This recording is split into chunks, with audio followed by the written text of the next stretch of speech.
Hello friends, welcome back to my channel.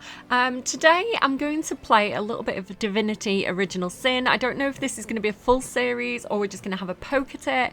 Basically, if like me, you're obsessed with Baldur's Gate 3 and a big fan of Larian Studios, but maybe you didn't play the original Divinity games, I want to kind of get an idea of the lore behind them and what the gameplay is like. There's a lot of buzz on social media right now because somebody has copyrighted a Divinity logo in Europe, and we're thinking maybe Larian are starting to gear up and get ready to announce something. Now, it might not be an Original Sin game, it might be a different storyline in the same universe. There's a lot of speculation out right now, but I thought we can prepare, right? We can get excited, we can prepare, we can look at what we might expect from a new Divinity game. Now, this is an older game, so some of the graphics are not quite as beautiful as the Baldur's Gate 3 graphics, but there's a lot of things that are very, very similar. A lot of the gameplay is very similar, and just the general feel and vibe of the game, I was really happy when I played it. I've also been playing Baldur's Gate 1, which is also very enjoyable, but it was not by Larian. This feels a lot closer to the Baldur's Gate 3 experience because it's by the same studio. So if you're happy playing an older game and you want something that feels like the Baldur's Gate 3 experience, I think this is a really good call. I am not sponsored. I am quite friendly with Larian. I've been joining their live streams, but I'm not associated with them in any kind of commercial business way. I'm just a really big fan. So let's jump into it. I'm gonna create a couple of characters from my own. Hopefully the music's not too loud. I did some audio tests, so hopefully this is fine. I might actually just turn down, just because I'm recording this all in one. I'm not recording kind of like a separate video file like I normally do. I'm quite tired. I don't want my face on this video. I want to focus on the game. Let me jump into audio and turn the music down just a little bit, just to make sure you can hear me over whatever's happening. Except, there we go. So this is the load screen. I'm going to start a new game. I have been playing it already. I've been enjoying it so much. So I'm going to kind of show you what I've discovered.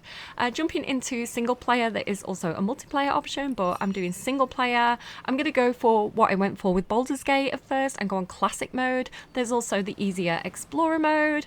And then if you're familiar with Baldur's Gate 3, you've got tactician and honor mode on there as well. So I'd say go for those if you're a very, very experienced gamer, or you really like a challenge, or, you know, I don't know. I think normally when I start a game, I normally go for whatever the kind of like the basic classic version is, and then I go and do like tactician and honor mode later when I, you know, for my second or third playthrough. So, which I've done about 30 playthroughs of Baldur's Gate, so a lot of replayable opportunity. Like Baldur's Gate as well, you can also do a good playthrough or an evil aligned playthrough.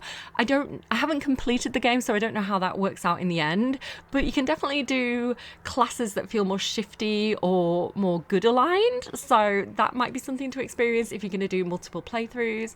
I'm going to turn off the tooltips because I have got some experience with the game, and let's jump into it. So one thing I really love about Divinity Original Sin that Baldur's Gate 3 doesn't do is it actually gives you two characters. Now, if they're going to make a new game, I think it'd be really, really nice to have the option of creating your own custom characters and either having 1, 2 or all 4 as custom characters. In Baldur's Gate 3, I do run multiple instances of the game so that I can actually have more than one player character. I do this regularly, and I've also got like mods as well to give me more extra characters. So this is something I was really excited for. I'm gonna create the characters from my own kind of like D&D universe. One of them is my kind of player character. This is Arabella. She is a princess, but she's kind of she's got like a drought ancestry that she doesn't know about, and she's, instead of being like a typical fairy tale princess, she kind of likes bugs and dirt and things like that. She's a bit creepy. She's a bit like a bit witchy, a bit hag vibes. There's something going on there. And her older brother, Lyfestor. So they're both from this place called Black Mountain, a princess and a prince. It's a very militaristic background as well. Black Mountain really, really values kind of soldiers, and they're kind of a mining community as well, so they really value strength. And Arabella has never been very strong. She's always kind of been a disappointment to her parents. So she is more magic and sorcery aligned. Basically, she was ignored by her family, left to potter around the castle and kind of like left to her own devices. And she kind of stumbled upon the kind of wizard sorcerer tower of her castle and kind of spied on them and learned a few things. She's also a druid, so we're going to look through and decide what she's got going on for her. She is a cleric, but that kind of came later in the gameplay. I've multi-classed her, so I want something that feels like druid sorcerer magic-y. Let me change her name. She's called Arabella. And oops, I'm banging things. Sorry, this is not going to be the most polished video that I've ever done. Sorry if it's a bit janky. So you can see these are all the different classes. Some really, there's some that are going to be familiar, like rogue. Wizards in there somewhere as well. Where are we? There you go, wizard. I think I'm going to go for witch for her. Now, we do get to customize this. It says, an intimidating presence whose bone-chilling powers terrify friend and foe alike. Like I say, she's got some kind of warlocky, sorcerer, druidy, like drow vibes. There's something a bit off about her, so this kind of slightly creepy vibe suits her quite well. So I'm going to go ahead and customize her. Now you can see she's already ginger. My character is ginger. One drawback of this game is that the character creator does feel a little bit more limited than Baldur's Gate 3. One thing that I don't really like is that you have these generic faces.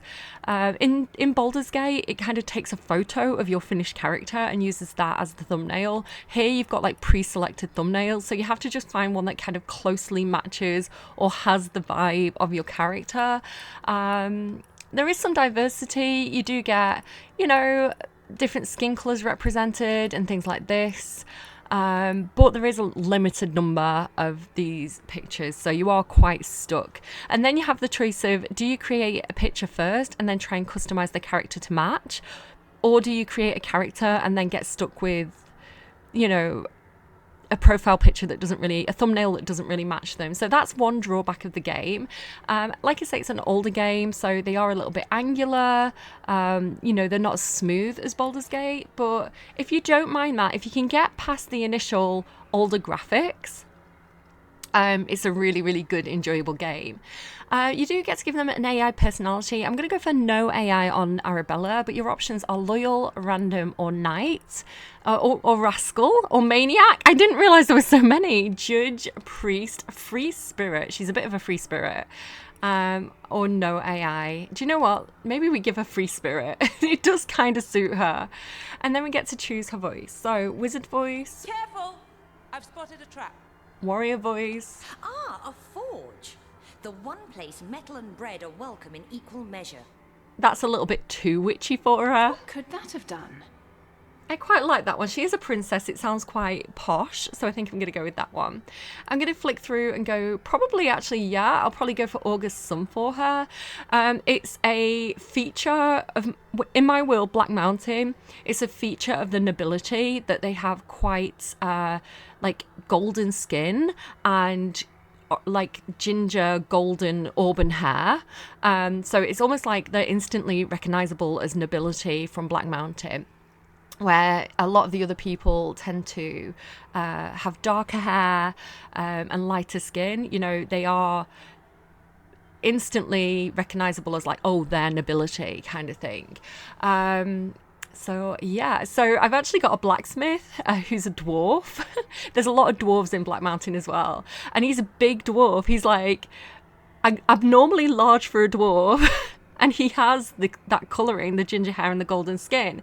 And so it's kind of like an unconfirmed rumour that he may have some nobility in his blood somewhere. So let's go through. I'm going to stick with that hair colour, spiced ale, but I think there's another long hair that might suit her better. I keep trying to spin her just by clicking on her, but you have to use this thing. Let me keep going through. I think there's a long, like, plaited one. Again, a little bit of diversity. For an older game, it's nice that they've got some textured hairs. There we go. Very princessy, very Arabella. She looks a little bit angry, though. I think she's got a bit more of a fairy tale princess vibe. So let's flick through and see what we get. I quite like that, actually, with the headpiece. I think I'll stick with that. We've also got an underwear option. No nakedness, no wavy willies in this version of the game. But if I take off her armor, we can see her underwear. I think I've got like the advanced edition, so I think this is kind of like a promotional thing. It seems a bit out of place to me. So I'm going to switch that to something that feels a little bit more medieval. There's only 3 options. There's not much to choose from. I like this one on her, so there we go. Another thing that I'd say about their picture, it would have been nice if we could have uploaded custom thumbnails. Similar to the original Baldur's Gate game, you could just upload your own kind of like D&D character art there, which I think is a nice touch. So that's something that this is missing. We can also go over here and customize this witch profile. So let's do that. There's a lot of things we can do here. Again, it's a bit like Baldur's Gate 3, where if you're not familiar with D&D at all, the UI can be a little bit overwhelming at first. I definitely felt like I didn't really know what I was doing. But as you play it, you kind of pick things up as you go along, and things start to make a bit more sense. And I appreciate that games have a learning curve. I don't want games to feel too easy, like they're designed for children. It's okay for a game to have that learning curve and to have to kind of like figure out the controls. It's like, genuinely, I don't want games to be dumbed down at the moment. I think there's a lot of dumbing down in like media, TV, film, and I think games need to be intellectual property, like accessible. Like, there's a tutorial. It's kind of like as you play, the gameplay kind of tells you what to do, which is my favorite kind of tutorial. I don't like it when everything's too much information all up front. I don't mind figuring out as I go along. So even if you don't want to customize your character, you just want to kind of like do something, get going, you know, just like randomize something, get going, just to kind of figure out the basics and then come back and make a custom character later. That's also just another way that you could do this. So you can see here we've got different categories: weapons, defense, skills, personality, craftsmanship, and nasty deeds. So again, if you wanted to be a little bit of a nasty person, you could get into that. They're very roguish. Craftsmanship's quite interesting. She has one of Lawmaster. I think I might take this off for now. It is a really important skill, but I might give that to another character, or I might unlock that as we skill up. I don't think I need it right now, so I'm going to take that off for now. Personality, she has a little bit of charisma. Again, I don't know, maybe I don't need that yet. I might actually put it on Lucky Charm, because Lucky Charm means that you, as you're kind of like searching around the area, checking crates and things like this, you're more likely to find a little bit extra. And so in early game, I think being able to get a few extra things is really, really useful. So I might take Lucky Charm instead of Charisma for now, because Charisma is useful when you start to meet people. And you start off kind of on the outskirts of a town, so you're not necessarily needing that skill straight away. Weapons, now she currently has a staff, but I'm probably going to switch her out to a wand and give the staffs to another character later, but I don't know if I necessarily need that just yet. I think I'm going to put a lot of her skills into magic. So I like Geomancer. So you've got kind of classic elemental magic, basically. So Geomaster, Hydrophist, Pyrokinetic, and Witchcraft. She currently has Witchcraft and Geomancer. I think I'm also going to take Pyrokinetic. Again, she's from Black Mountain's basically a volcano. Like the civilization is built into this mountain that's kind of an old what's it like when a volcano is kind of not active. So the fire, the earth, the witchcraft, you know, it all really, really suits the character's vibe. So I think I'm going to go with those, and that just gives me a little bit more choice when it comes to what spells I'm using for it and what spells I can learn as well. It's a little bit like playing a wizard, and this applies to all these different skills. You come across skill books, and if you're the appropriate level, you can learn that spell from the skill books, or not even a spell, like you've got man at arms as well, which is a bit like a fighter. So yeah, just definitely something to bear in mind, because as you learn them, you don't really have like spell slots per se. There's kind of an unlimited number of like how many spells you can acquire, as long as you have the appropriate level. So I'm going to lean into this in early game. So going over here, then you can see how this applies down here. So currently I've got Summon Spider, which is perfect for her. It's not my favorite spell, but it's very in character because she's kind of got a bit of a drow background. So, and she's a like druid, she's always in the forest, and you know, she's making friends with the animals like a princess would. So Summon Spider is very on brand for her, even though I don't think I'll use it very often. I'm going to keep it for now. Oath of Desecration, you can I can't speak. I'm very tired. I've not had enough sleep today. Bestow a damage boost upon an ally, and Vampiric Touch. Heal yourself with the life force of someone else. Damages them for 13 to 14 piercing. That kind of reminds me of the spell Wither and Bloom, if you know D&D. I'm going to keep that because, again, I want to be able to heal myself while I'm attacking, so that's going to be really useful. Oath of Desecration, while it's a nice support spell, I think I'm going to switch that out. Probably for one of the pyrokinetic spells. I quite like this one here, Flare. Cast a magical heat that does 11 to 13 fire damage. So I think I'm going to go ahead and take that. I could potentially...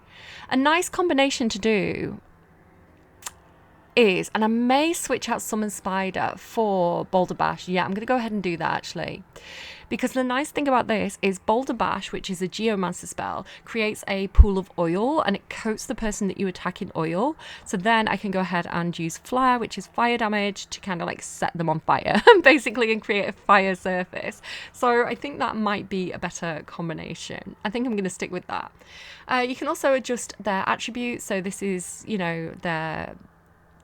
Is it traits? What do you call them? What do you call it in D&D? I'm having an absolute blank today. Strength, dexterity, intelligence, constitution, speed, and perception. So some of those are very, very similar to D&D. Some of them are a little bit different. Speed is quite important because it determines how much you can do in battle. And yeah, so I do want to kind of keep that quite high. But I think this is a nice spread of points for the time being. So I think I'm probably just going to leave that as it is. Jumping over to talents, like speed is something I'll level up as we... speed is something I'll add points to as we level up, is what I'm trying to say. So over here, this is a little bit like feats, if you're familiar with D&D. As you level up, more become... You get, you know, to unlock more of them. But we start off with 2. Now, we've got Pen Pal, which enables you to talk to animals, which, again, being that kind of like foresty... Basically, Black Mountain is surrounded by forest, so she spent a lot of time on her own, kind of like out in the wilderness making friends with animals. That suits her super duper well. And then Walk It Off reduces the duration of statuses that have a body building saving throw by 1 turn. That's good, but what I want to do more is take Leech. Now Leech is my absolute favorite talent from this game. I'm going to probably put it on everybody because it's so useful. Basically, if you walk through blood, you heal. And then, so if you think about that in terms of a gameplay mechanic, if something's attacking you, you'll bleed quite often depending on the attack. So you're stood in your own blood, and then on your turn you automatically heal by reabsorbing your own blood. It's such a good mechanic. I really, really hope that if Larian are doing more Divinity games, that they use Leech or something similar. I also think it'd be really good for like a Blood Sorcerer if you were playing that in kind of like D&D. And yeah, I just absolutely love it. Highly, highly recommend Leech, especially if you are playing as somebody who is a bit of a glass cannon. Maybe, you know, health isn't their strongest point.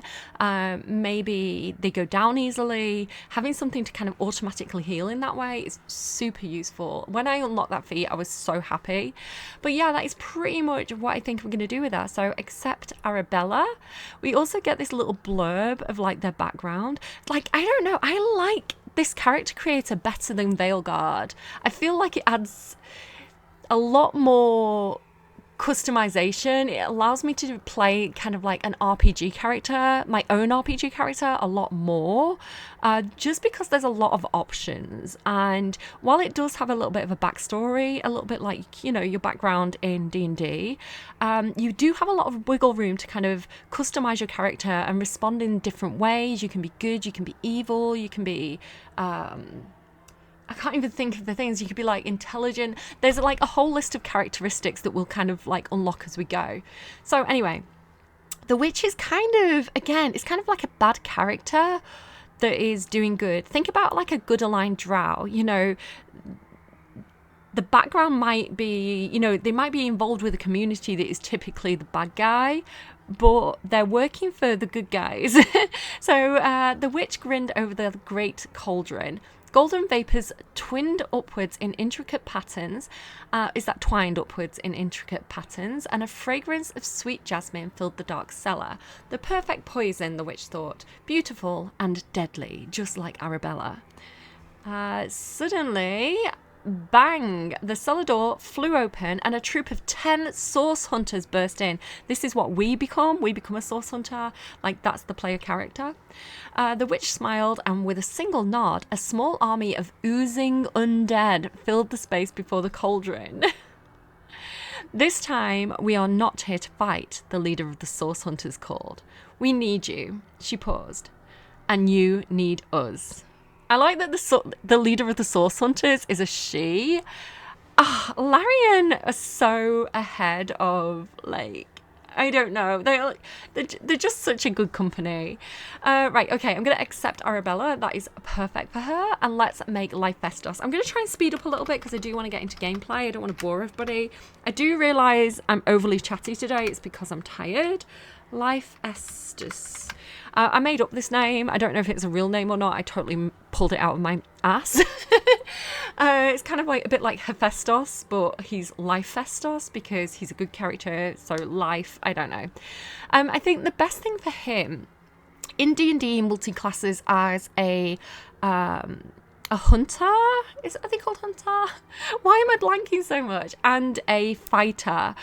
He is military trained. He's basically the leader of the army. His dad's the king and he is head of the army. And so he's often found in the woods, kind of like with his little band of men and women, and they're out training a lot kind of in the woodland around Black Mountain. So they do a lot of archery. I am going to make him an archer. I made him a fighter when I was first playing, and then I kind of like recruited a fighter, so I don't want two fighters. So I'm going to lean more towards archer for him because you pick up a load of arrows. Somebody's got to use them right. So yeah, he's going to go archer, but also a little bit of that man of arms. So let's change out to Wayfarer is quite interesting. This is kind of outdoorsy. I thought about doing this for Arabella, but it's a little bit more, you know, like how some druids are all about the animals. Think Halcyon, you know, and like that wild shape. But that's not really what she's about. She's more, I speak to the animals rather than I am the animal myself. This is kind of a bit like, if I just kind of show you, it talks about the Wayfarer was not born of woman, but of beast. So I didn't really like that. I didn't think it suited her. She's not as bear-like as like someone like Halcyon. And he isn't either. So keep looking. Like, there's so many good ones. I kind of want to play as everything. So this is what I did for him originally. Fighter, really good class. A bit like if you're playing Baldur's Gate 3 for the first time, Fighter is so good because it's quite simple. It's just kind of like hit stuff, keep going. But if I keep flicking through, here we go. This is what I'm looking for. Ranger. Ranger powered stance, improved damage with a bow and crossbow at the cost of precision. I don't like gambles, so I'm going to probably take that one off him. Ricochet, expert marksman, fire a normal arrow that deals 14 to 21 piercing damage, and then forks off to the next target up to 4 times. So that is actually quite overpowered. And first aid, I might keep first aid, we'll see. Let's go ahead and do his actually let me go to let me sort out what he looks like first, because like I said, he is a ginger. Now again, the thumbnails are quite limited. There's only actually one ginger option for the men, which is, oh hang on, no, we do have, I lied, we've got the bald guy with the moustache as well. Yeah, there could definitely be a little bit more customization here. You know, your choice is quite limited of this, so it looks like he's gonna have to be, if I can even find him again. Where is he? There he is. It looks like he's gonna have to have this one. I think for his AI personality, I'm probably gonna make him loyal. Maniac. Yeah. Loyal suits him best. He is extremely loyal to his father, to the throne, to Black Mountain itself. He's very popular. Well, he was popular. I don't want to go too much into his D&D backstory. He made like one bad decision and a lot of his men left over that decision. But it wasn't like, it was like a decision he was cornered into. Oh, I don't know. Backstory. Let's just leave that. His voice. A forge. The one place metal and bread are welcome in equal measure. Not that one. Careful, I've spotted a trap. Perfect, we'll go with that. Again, his skin colour is probably good as August sun. Let's do his hair first. Let's make it ginger first. Spiced ale, that is the one. And he has quite long hair. Maybe something like this suits him. I think probably that one's for the best. Let me just quickly flick through. Let me just double check, actually. So you do get some kind of like anime styles as well. These are not my favourite, to be honest. I find them they look a bit more boxy than some of the others. Maybe that one suits him. Oh no, maybe that one. Yeah. Let's go with that. That's nice. It's long, but it's not like too long. He does have quite long hair, to be fair, though. And then I think I might go for that as well. Like a little bit of beardy, maybe. That's very beardy. I love that, but that looks more like his dad. No, do you know what? Let's go for that because it's quite close to the profile picture. And it does suit him. I think we'll go for that one. And then let's have a look at his underwear. I quite like these longer ones. These kind of almost lederhosen style. Let's take those. And I think that is his look done. So let's go over to his abilities. Weapons. He does have bow. I think I might give him dual wielding. I think I might have him have a bow and a sword. Let me have a think about that. I don't know if I'm going to do that now or later. You've also got things like defense, also really, really good. Skills, expert marksman, definitely want to keep that. Let me just have a quick look down here. So what's he got? Craftsmanship 3. He does not need that. That can come later. We do not need that to start at all. He would not do any nasty deeds. He's quite an honourable person. So I've got 3 points from taking off the craftsmanship. I think I'd quite like to give him leadership. Like I said, he is the leader of the army, so that makes sense. It's nice as well because it gives a boost to all your allies. So Arabella will get a boost when she's near him.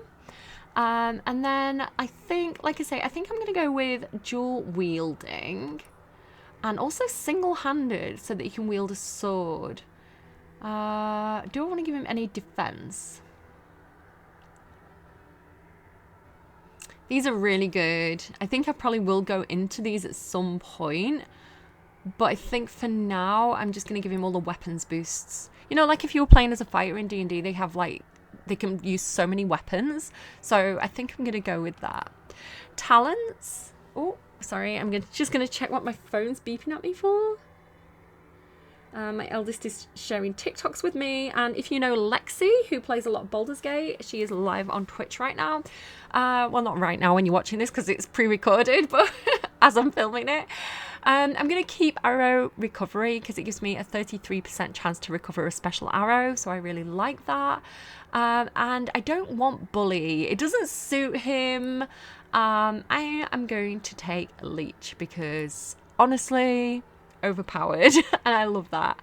I think I'm probably going to stick with these points. I do like the idea of giving him a bit more strength.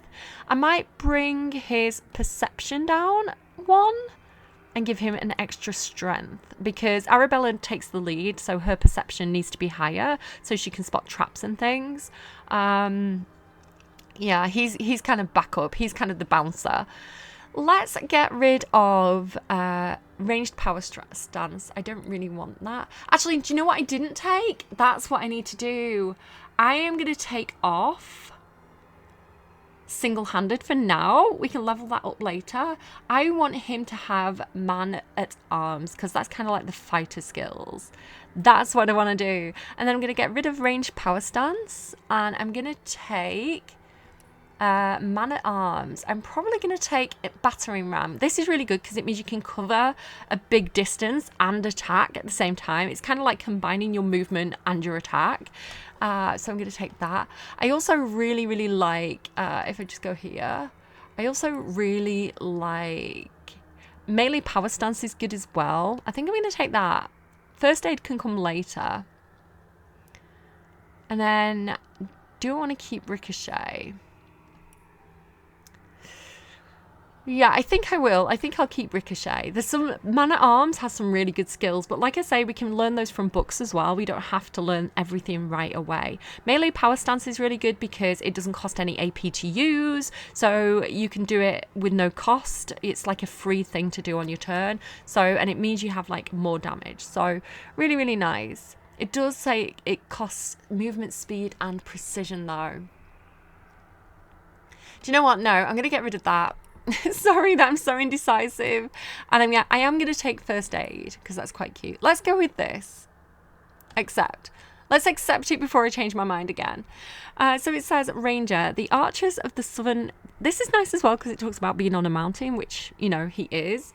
The archers of the southern peaks need no introductions. Any lost hunters or curious wanderers who happen upon them are made aware of this fact by a swift arrow through the heart. To be fair... He wouldn't shoot on sight. They'd act more like security. They'd act more like guards. It'd be kind of like, who are you? What are you doing here? They do have a very busy trade route into Black Mountain, so lots of people do come and go. So I don't think he'd be quite so aggressive. But I don't know. They do have a reputation for being very militaristic, Black Mountain. Self-sufficient nomads, the archers have no concern for the affairs of lowlanders and are loath to descend from the sparse mountains they call home. Only once in all history did the tribe deign to join the affairs of the mainland to fight the ever-encroaching war against the Source King, Barcus Rex. Since Barcus's defeat, the archers have, once per generation, offered their finest soldiers to the Order of Source Hunters in an effort to rout Source before it ever may rise again. Source is like the magic in this world. Think of like the weave, right? Or like the shadow magic of Shah. So Source is just kind of like a pure magic that can be used in lots of different purposes. It's usually not used for bad though, not for good. These soldiers are unmatchable in Riverland for their marksmanship and ability to strike unseen like a mountain wind. So I have played as a character who is kind of like a ranger / rogue. That was quite interesting. You know, this idea of like sneaking around and like staying in the shadows and taking people out one by one. So that's a fun way to play as well. But yeah, I think that's it. Let's get started because I don't want to bore you too much with character creator. Are you done with these characters? Yes. In the days of old, it's like Star the Wars. sorcerers of Riverlong cured the sick and healed the wounded through a great power called Source. But a terrible darkness invaded the land, and Source was forever tainted. The sorcerers who once healed now only destroy, and madness has overtaken them. A few brave Source Hunters are all that stand between Riverlon and the dark power that threatens to destroy it. Wherever Source appears, hunters follow. Source Hunter! And then you get this beautiful artwork. I love the vibe of this so much. It's just so pretty. This is such a D&D Rise and introduction. shine, Master Source Hunters. The captain wants you up on deck. Hear them calls? Means we're close to shore. I don't ever you go in there, Master Source Hunters. City's full of undead, hungry enough for blood. But you're supposed to investigate that murder, ain't you? They say it's Source that did the Counselor in. Source in a city like Sicil, nowhere safe anymore. Here they are, Captain Sir. God's blessings on you, hunters. You'll be happy to hear we've reached Sicil. But there's trouble offshore, so we'll have to sail in carefully. Here, have a look. Those are orc ships, and they're blocking our passage. We'll get you as close to the city as we can, and drop you off in the beach. Be wary now. Orcs are on the attack. Undead have closed every route out, and there's a sorcerer on the loose. If we're to get justice for the Counselor, you'll have to keep your wits about you. May the luck of the gods be with you both, Source Hunters. It's so gorgeous. I love it. The birds, the white birds, really remind me of Expedition 33 as well. So yeah, I think this artwork is absolutely stunning. Best introduction to a campaign. I love this so much. So we're dealing with orcs, zombies, like the undead, and a rogue source hunter who might have killed Counselor Jake. So here we are, and you can see that we've got our characters over here, quite similar to Baldur's Gate. We can group them, ungroup them. You could also decide the formation up here. This kind of reminds me of the original Baldur's Gate game. Let's close that. I don't bother to use that quite often, to be honest. We've also got inventory and skills. So if we have a quick look at inventory, super overwhelming, but don't worry, we'll figure it out as we go along. We've basically got our equipment here, and when you skill up, you kind of come in here, and this is similar to what we've seen already in the character creator. Jumping across to Lifestos as well. Why isn't it letting me do it? I don't know. I'm going to do it this way. You can see what he's got here. He's got a couple of extra things. I think this comes from the expanded edition, the enhanced edition. He's got Zandalor's trunks, a golden grail, which is quite intriguing. And he has some arrows because he's an archer. We also have a resurrection scroll, which is useful because I'm probably going to die a lot. We've got one potion of healing and our orders. I'm going to switch back to Arabella and we'll have a look at our orders. Source Hunters, your orders are to investigate the recent murderer of Counselor Jake and inspect the city of Sicil. But, excuse me, sorry, I'm drinking coffee to try and wake myself up a bit. Now my headphones are falling out. With inspecting the city of Sicil for evidence of source magic. Your liaison in Sicil will be a wizard called Arhu, love that guy, who is anxiously awaiting your arrival. Due to the nature of your mission, we've put at your disposal some of the most powerful spells and magics known to the Order, but treat them with caution and tread with care. Scrolls such as these are very rare. We'd advise you not to blow through your entire arsenal all at once. Good luck and Godspeed. Signed, Captain Watrous. We've also got the Order of Source Hunters, a brief history, which goes into what a source hunter is. I am going to take the time to read this because remember, we're getting excited for whatever game Larian is going to announce next, and it might be something to do with Divinity and the universe of that. So I think they've said it's not Divinity Original Sin, but that doesn't mean it's not a Divinity game, especially because somebody has copyrighted something that looks very similar to the Divinity kind of logo. So fingers crossed, because I love this so much. The Order of the Source Hunters, a brief history. So that's what we are. Remember, we're Source Hunters. When Source was tainted so many centuries ago, sorcerers who had once brought great good began to wield a force of evil. When one of their kind, Brachus Rex, who is the guy that Lifestos has been fighting, came to power, he instigated a war that would have undone Rivellon. Rivellon is like Faerun. It's like the bigger, like, land that we're in. if not for the Council of Seven. Now, this is important because Larian did do like a teaser post. I don't know if it was Larian. I can't remember who it was actually. I've just seen people talking about it. There was a teaser post and it mentioned the Seven and it mentioned the word source. So everybody's like, they're big clues, right? These wise rulers ordered a new order of elite warriors, especially trained to fight the Source Menace. Brachus was defeated and the Order of Source Hunters began its legacy. Our objective is to eradicate the Source Menace from Rivellon, one sorcerer at a time. I tend to take quite a balanced approach as an agent in the field. I'm like, do you know what? I'm a bit witchy. You know, they said I was a bad guy, but I'm not a bad guy. Maybe not everybody who uses source magic is necessarily bad. You know, let's investigate and figure things out rather than just being like kill on sight. There is a character that we'll recruit later who is very by the book, who hates source. So there may be some conflict there as we go. Recognizing source. Unlike other forms of magic, source is particularly difficult to identify. Mages of many years' experience may learn to sense the presence of source as others smell the sick, sweet scent of poison or hear the barely perceptible scrape of a sword loosened from its hilt. Let me just check my time. Sorry, I'm listening out for my kids. Source may be channeled through certain objects, weapons, gems, important, or metals. These are unpredictable as source itself and may inflict terrible harm or magnificent feats of healing upon either wielder or target.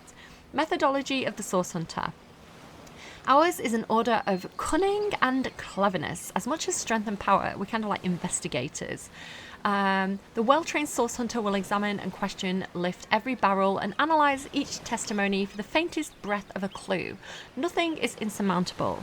If some knot puzzles you, mark its location on the map and return to it when you've learned a better method of untangling it.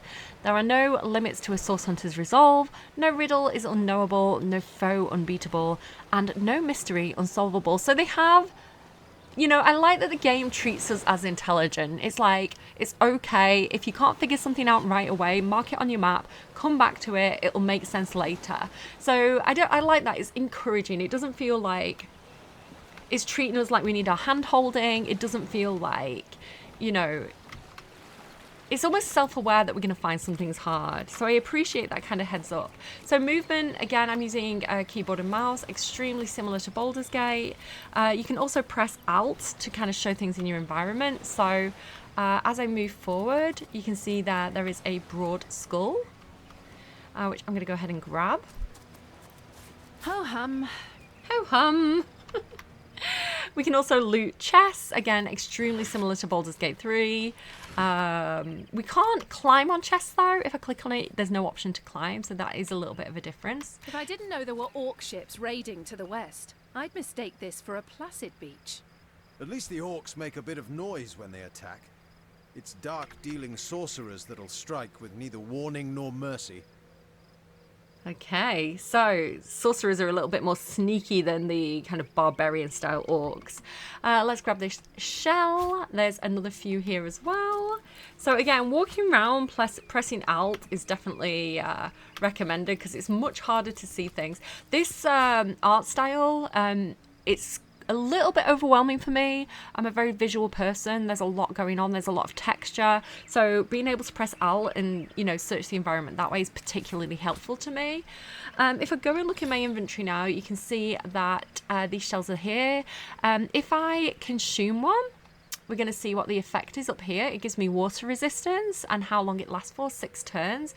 And then the good thing about this is now if I hover over it, anything that has the same effect will all, even though they're different shells, I can see that they all have the same effect. So that information is available to me now. Okay, let's go over this way. More shells? I don't mind if I do. Grab those. You pick that up? I did. Here we go.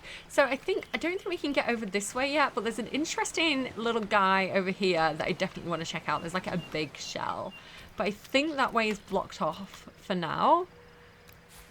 So as I kind of move forward, I think I want to come back to this area in a second. I'm going to loop around. But before I do, if I show you here, this little button here, or M, will bring up your map.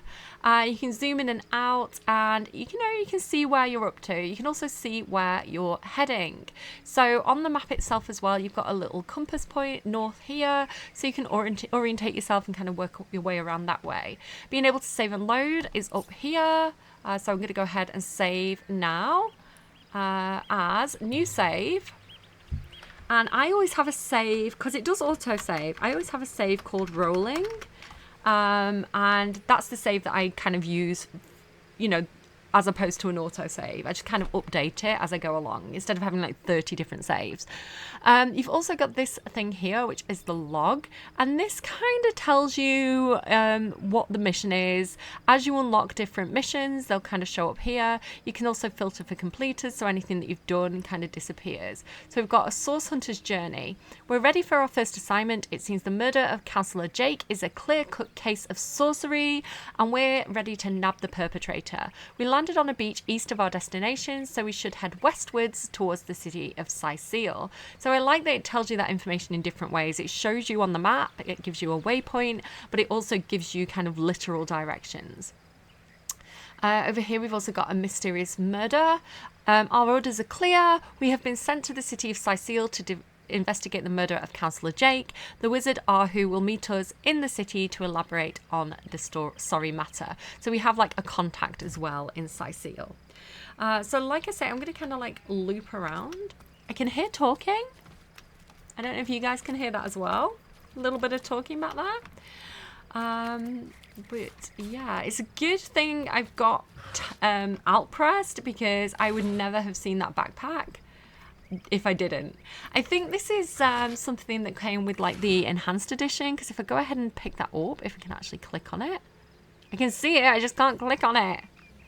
I don't know, there we are. Okay, if we have a look inside here, it's a bit of a different backpack to mine, and it has some interesting things in it. So one thing it has are these rift oglers, and so prepare yourself for me putting these on, because they are something. So it kind of shows you the wireframe of the map. I can't play that way. I'm gonna have to take those off because that is too much for me. It also gives us some cotton candy dye. It doesn't do very much, it kind of just dyes the edges of your outfit from what I've seen. We've got some cheese, which will come in useful because that's going to help me heal. We've got a love grenade, will charm everybody in a 5-meter radius, interesting, and a painting of a landscape. So I'm going to go ahead, and one thing you can't do is shift click things, so I do really miss that ability. I'm going to have to drag everything one by one. Oh, there we go. Oh, I don't know where I was putting that painting. I think I'm also going to pop anything that's personal into my own backpack. So our orders and my source hunter history, I think, are going to go in there. And then we can go ahead and sort our inventory as well. I like to sort by type, and it just arranges things neatly for us. So that's lovely to do. Let me just go back this way a little bit and check we've not missed anything. A rain scroll, and oh my goodness. Is that a corpse? What's it doing here alone? What, did you expect it to have an entourage? Let's investigate. A rain scroll. Now the nice thing about this is you can drag things to your hotbar. So I've picked up a new scroll. I can go ahead and pop that there, and that is then available for me to use. I think I got rid of something else, but I don't use it very much, so it's fine. Let's investigate the body as well. He has a diary. Junar 21, rejoice, for the statues have granted my wish. Their whimsical nature, however, must not be taken lightly. So, before I soar through the sky like an eagle, I shall attempt a mere hop from the cliffs down at the beach. This should be a small feat for the man that can fly. If this experiment is successful, the sun shall be my next target. So he's basically jumped to his death because some statues told him he could fly. Okay, Lifestos has something to say about this apparently, so I can go ahead and click on him. Can you believe this? The man jumped off a cliff at the behest of some statues, of all things. So now we have an option of how to react, and this is going to develop our personality. So I think Arabella would say, Pure madness. How could someone be so utterly naive? Agreed. Call me skeptical, but a little proof goes a long way for the rational mind. Okay, so you'll see this will give us some points in pragmatic. So if we go ahead again and open up this, we can find our traits here, and you can see we have a little bit of pragmatic now. So the more dialogue we unlock, the more traits we'll unlock, and you know, we can obviously sway those through the decisions we make along the way. So I think I've picked up most of the shells now. Oh no, a few more. And then we'll fully have explored this area of beach. So like I say, I have played through like probably the first area of the game, and I'm into the second area. I've played through Sicil basically, and I'm into like the next town. So I'm familiar with this first bit of the game, but yeah, I really wanted to show it you and share it with you because I'm having so much fun with it. It really does. Obviously, it's not as... One thing I miss from Baldur's Gate is obviously the graphics. And then when you're having a conversation with somebody, when you're talking to your companions, you know, having that like first person or face-to-face camera view where you can kind of see their expressions, and it just feels a bit more personal when they're talking to be able to like look at the face. So having this kind of like top-down conversation view, it feels older. It's not quite as engaging, but I love the story. I would say the narrative and the characters are almost as good as Baldur's Gate 3. I find them very engaging, very interesting. I feel like it's well written in a way that doesn't talk down to me or I don't know. It just feels like it's treating me like I'm part of the game, you know. I felt like games like Veilguard were perhaps, I almost felt exclusionary. I felt like I was playing someone else's story. This feels like it's including me in the story more. Again, that might be personal opinion, but it's really scratching an itch. If someone said to me, I actually did say this to somebody on TikTok the other day. They were like, I finished Baldur's Gate. What do I play next? How do I scratch this itch? And I remember saying Divinity Original Sin because it's so similar, and while it's not quite as detailed in terms of graphics, just the general vibe of the game, it brings me so much joy. And I remember saying not Veilguard, because I think going from Baldur's Gate 3 straight to Veilguard, oh, it's you notice everything that's not included. Like, I think if you do it the other way around, it's not as bad, but I don't know. Okay, so let's go over here. Okay, listen to the voice acting. Listen to the voice actor. Tell me who it is. Especially people who've played Baldur's Gate 3.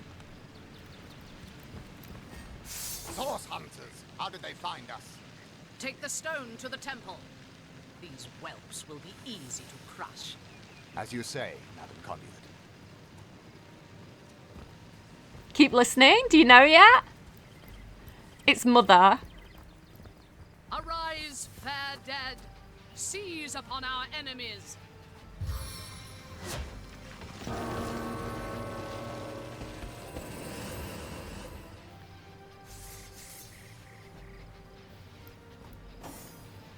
Tell me that's not Minthara.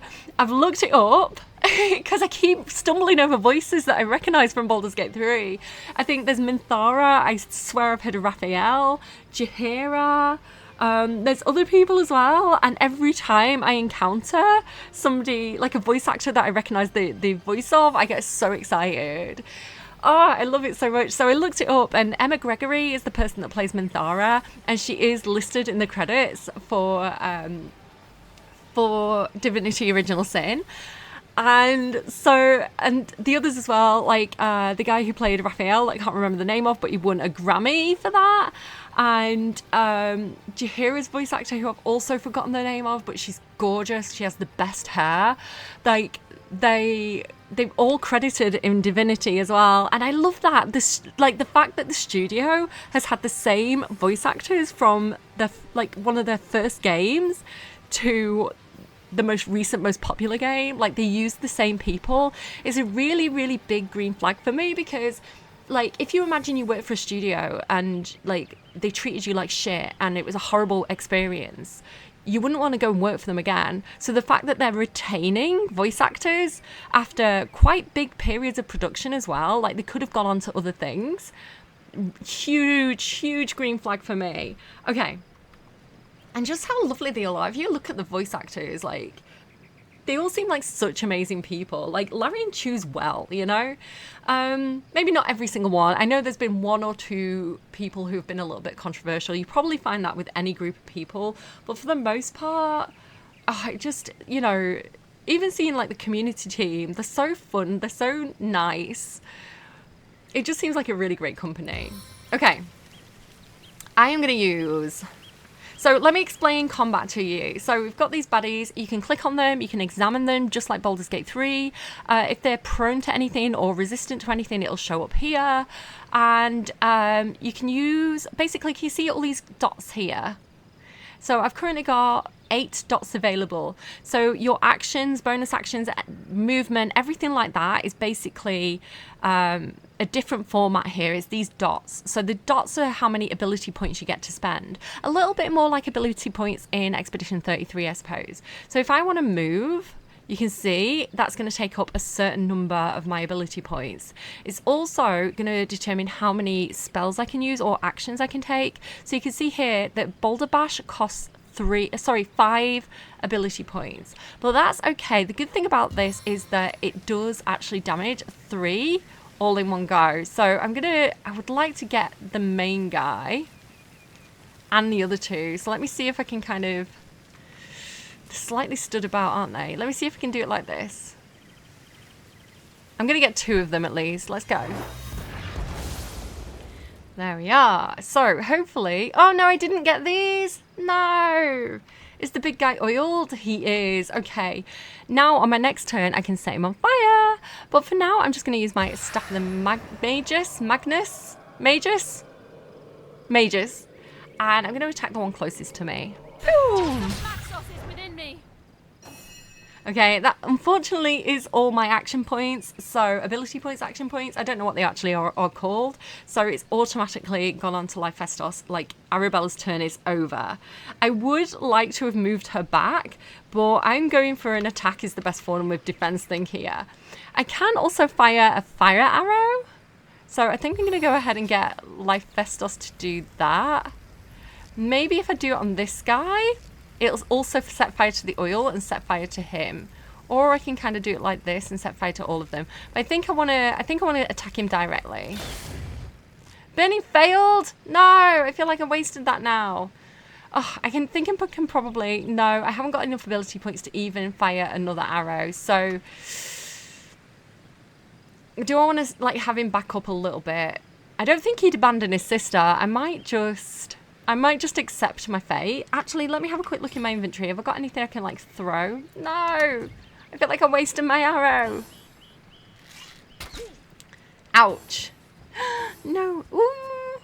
Okay, we're good. Okay. I am going to use Flare, and I'm going to hit this guy, and hopefully, because he's still oiled, if I show you what oiled means, movement speed is reduced, and it does mean that I think I can set them on fire. That's how I've been playing anyway. It might hit him instead. I just have to be careful about my angle. Yeah, I got him. He's warm, but he's not on fire.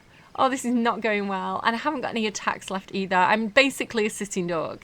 You do get opportunity attacks, so you can see if I try and move away, he's going to be able to attack me.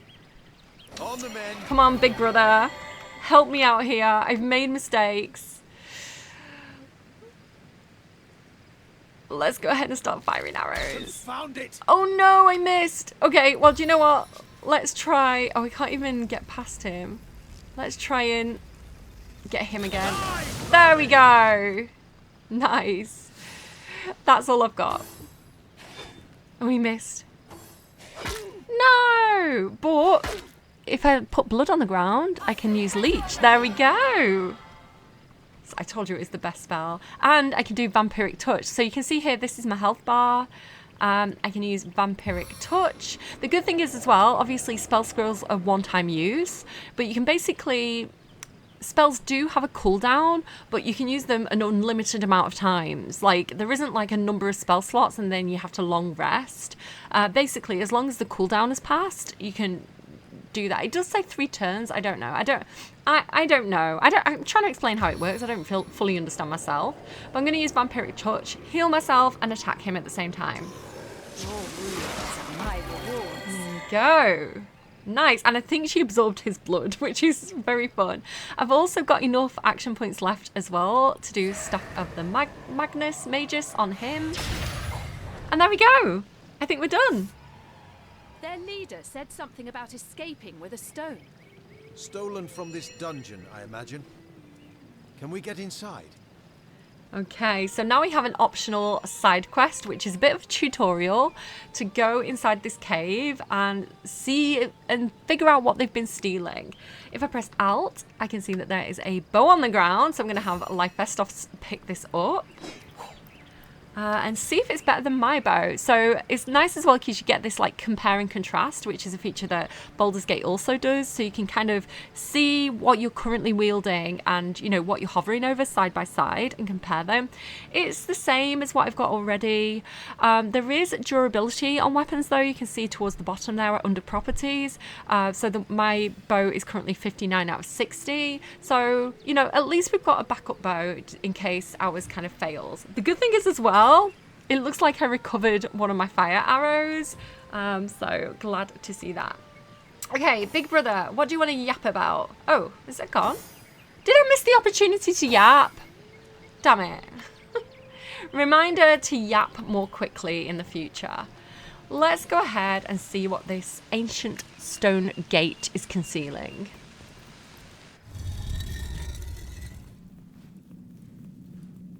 Excuse me just a second while I just quickly check and see if any of my kids are home. No, we're all good. It seems like it's probably my neighbours. Right, I have Speak with Animals, so I'm going to try and click on this rat, but they're squirmy. They don't stop moving, so they're really hard to click on. Let me see if... Come back this way. No. See what I mean? They're so hard to click on. Let me chase him around for a second. Oh my god, oh my god, oh my god.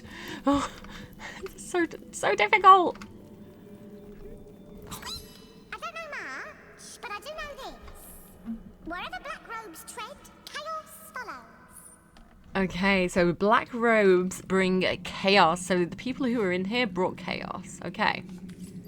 Thank you for the info, little mouse friend. So I'm going to go over here and start clicking on stuff and exploring the environment. Nothing in it there. Let's keep looking. This seems to be broken. Broken vases. Excuse me. Oh, secret chest. So pick up everything. Everything is useful because there's a recipe system. So, excuse me, sorry. Bones can be like ground down to make like bone meal. If you get any empty potion bottles, they can be used to create new potions. Like most items have a purpose. I think there might be a few junk items, but for the most part, like pick everything up. Okay, what's this? Ooh, a poisoned arrowhead. So similar to Baldur's Gate, I can right click on this and send it to Lifestos. You can also move things as well and check underneath things for like pressure plates and stuff like that. There's a chest here. Let me just quickly see if I can find any kind of key. This seems to be broken. Nothing behind here? No, I'm going to have to figure out how to get in this chest. Okay, I don't have any lockpicks or anything, so I can't lockpick it. I haven't found the key. What I can do is try and attack it. So if I right click and go on attack, give it a couple of pokes.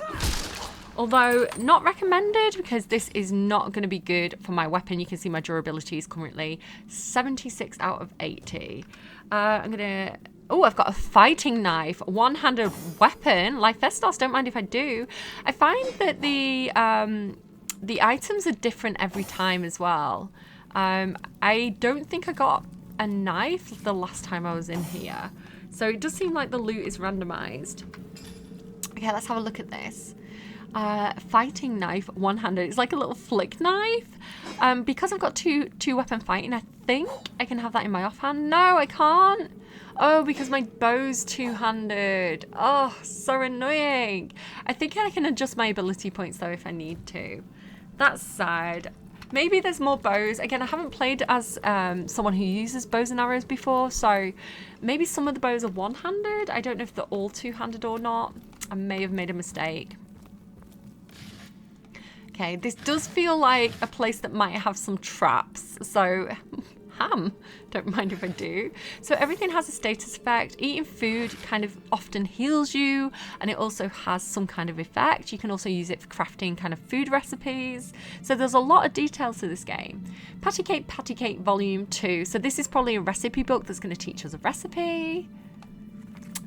Baking bread in a city setting is as easy as mixing flour and water and finding a hot fire, but out in the wild, the determined baker must go one or more steps further.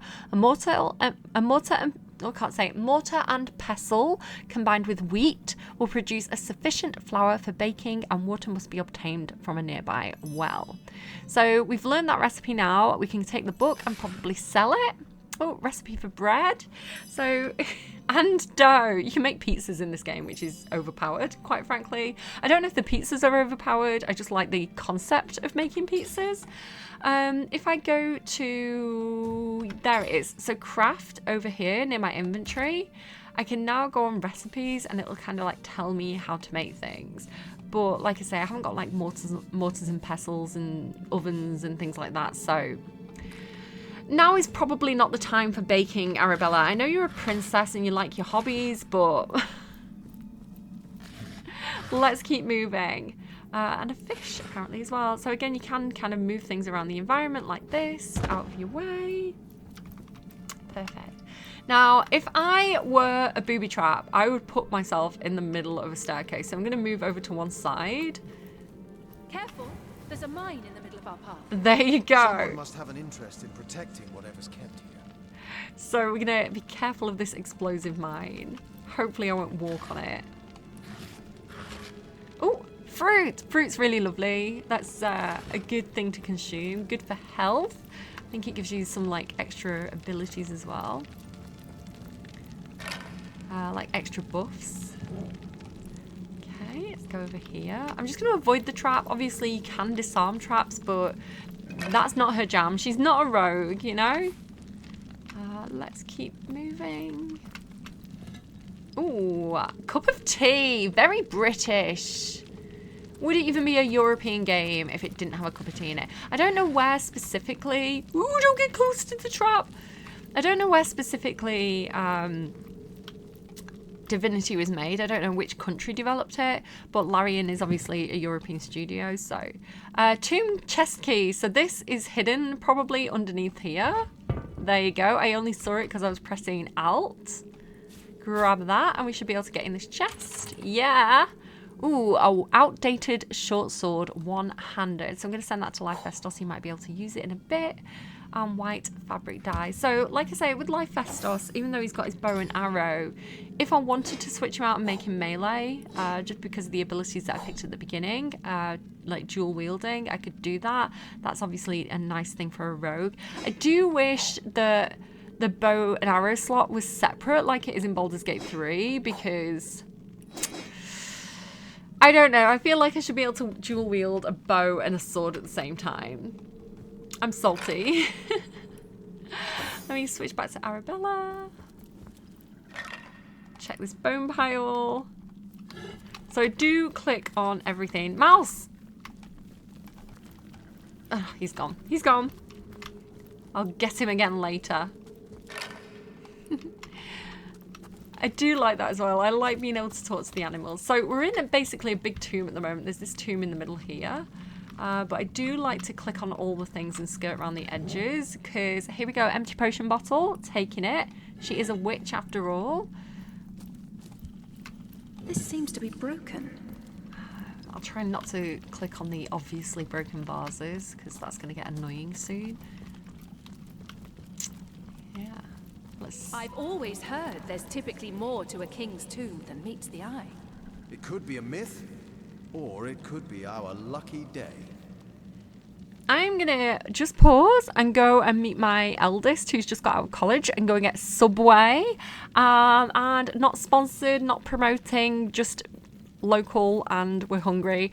Yeah, I'm gonna pick this up again, and yeah, I don't know if I'll do it as a separate video or I'll stick the two videos together. I'll probably leave it here, but I do plan to kind of spam you with videos on this, maybe short and sweet. I don't know, I've not got a plan, but yeah, hopefully it's given you a bit of background on what Divinity is and what the source is and what source hunters are, and just give you sort of an idea of what to expect if and when Larian announces another Divinity game. But I love this, I am addicted to it like I was with Baldur's Gate 3. It's really, really fun as well to just kind of like pick up, make a bit of progress, put back down. You don't have to get too in depth into it, so even if you've only got like an hour a day, you know, you can just pick it up and put it down. It's not a, you know, it's not too hard to kind of pick up where you left off. But yeah, I'm gonna go. Hopefully you've enjoyed, and I'll see you again soon. Bye friends.